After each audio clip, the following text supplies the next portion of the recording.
안녕하세요. 2023년 5월 1일 태국 뉴스입니다. 에너지정책실은 전기요금 상승의 피크 시기가 지났으며 점차 감소할 것이라고 밝혔습니다.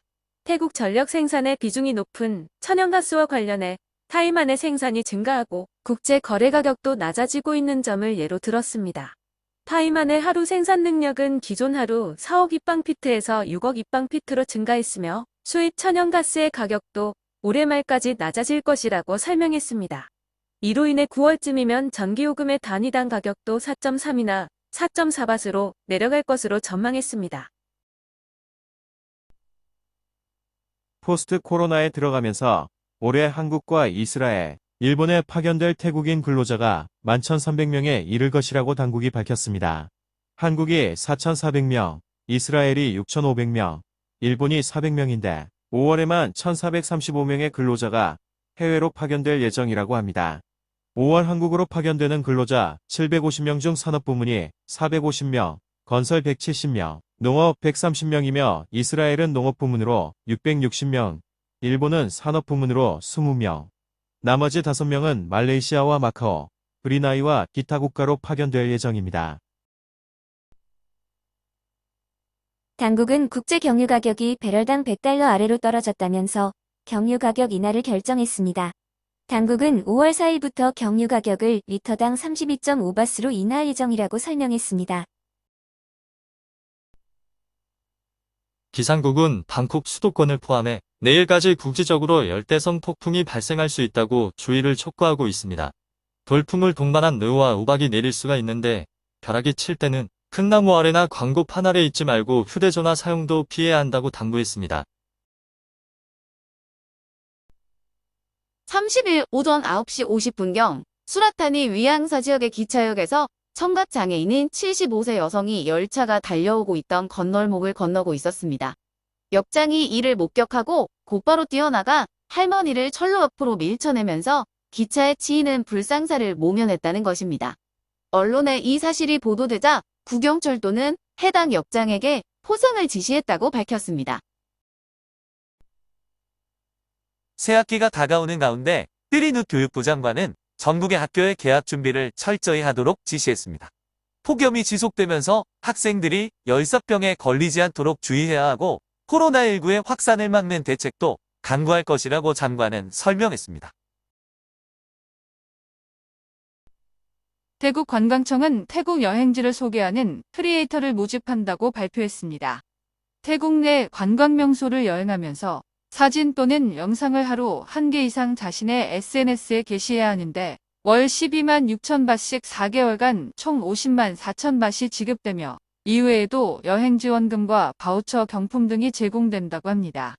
지원 자격은 20세 이상의 태국 국적자만 해당된다고 하네요. 3월 신규 등록된 전기자동차는 8,809대로 전년보다 527.87% 증가했다고 합니다. 승용차와 밴, 트럭 등이 6,222대였으며 전기 오토바이가 2,263대, 버스가 250대였다고 합니다. 올해 1월부터 3월까지 누적 신규 전기차 등록 대수는 21,052대로 전년 동기 대비 624.93% 증가했습니다. 인건비 상승과 전기요금 증가로 인해 민간 병원들이 진료비를 인상하고 있습니다. 사미티벳 병원은 병원 직원의 급여 인상과 함께 전기요금이 10에서 20% 증가하면서 진료비를 3% 인상했다고 밝혔습니다.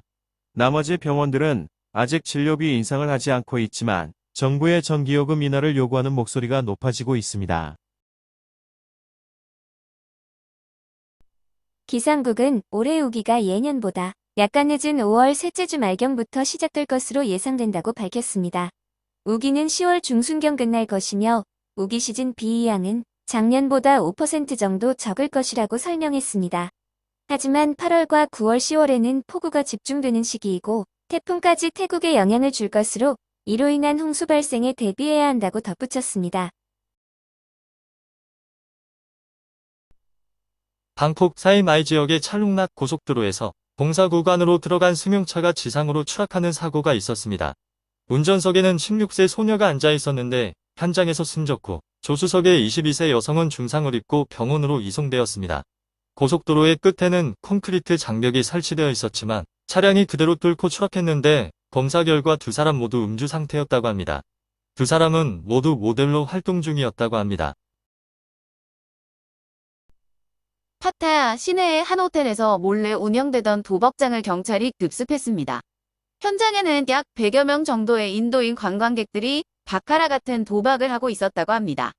경찰은 200만 바시 넘는 도박 자금과 도박 도구, 칩 등을 압수하고 관련자 전원을 경찰서로 압송했습니다. 방콕 반켄 지역에 위치한 아이아라 시장에서는 1,500개의 두리안을 어린이를 동반한 사람에게 개당 10밭을 판매하는 행사를 열었다고 합니다. 1일 오후 2시부터 시작된다는 말에 사람들이 몰려들면서 수천 명의 사람들이 도로에까지 길게 줄을 서는 일이 발생했다고 합니다. 1일 이른 아침 방콕 후웨이 쾅 지역의 타차랏 반펜 도로에서 택시가 도로를 벗어나 주택 담장을 들이받는 사고가 있었습니다. 사고 직후 차량에서 화재가 발생했지만 소방대가 출동해 곧바로 진화했고 운전자와 여성 승객이 중경상을 입고 병원으로 이송되었습니다. 경찰은 운전자를 상대로 자세한 사고 경위를 조사하고 있습니다. 사라브리 이민국은 미립국한 미얀마인들을 운송하던 픽업 트럭 2대를 적발했습니다. 당국은 운전석과 조수석에 타고 있던 태국인 3명과 짐칸에 타고 있던 미얀마인 20명을 체포해 조사를 벌이고 있습니다. 쭈라롱권 의과대학의 티라 박사는 당국의 발표를 토대로 코로나19의 1일 신규 감염자가 2만 명에 육박할 것이라고 주장했습니다. 보건부에 보고된 코로나19 입원 환자와 사망자, 중증 환자 수를 비교해 적어도 매일 12,936명에서 17,967명 정도의 신규 감염자가 나올 것으로 추정했습니다. 박사는 방심하지 말고 마스크 착용과 자주 손 씻기 등 기본적인 방역 수칙만 지켜도 큰 도움이 될 것이라고 말했습니다. 촌부리 사타입에 다리 상판을 픽업 트럭이 추돌하는 일이 있었습니다. 트럭 운전자는 유턴을 하기 위해 다리 아래로 내려갔는데 트럭의 높이를 깜빡하고 그대로 진입했다고 말했습니다. 파탈룽 빡판 지역의 주택에서 32세 남성이 59세의 부친을 살해하는 사건이 있었습니다. 부친과 함께 있던 50세의 계모도 팔에 부상을 입고 병원으로 이송되었으며 출동한 경찰이 수사를 통해 모친의 집에 숨어있던 남성을 체포했습니다.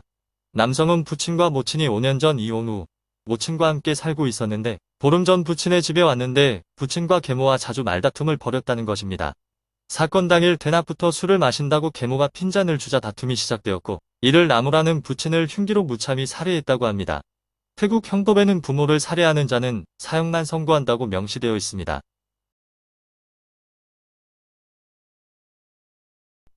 시청해주셔서 감사합니다.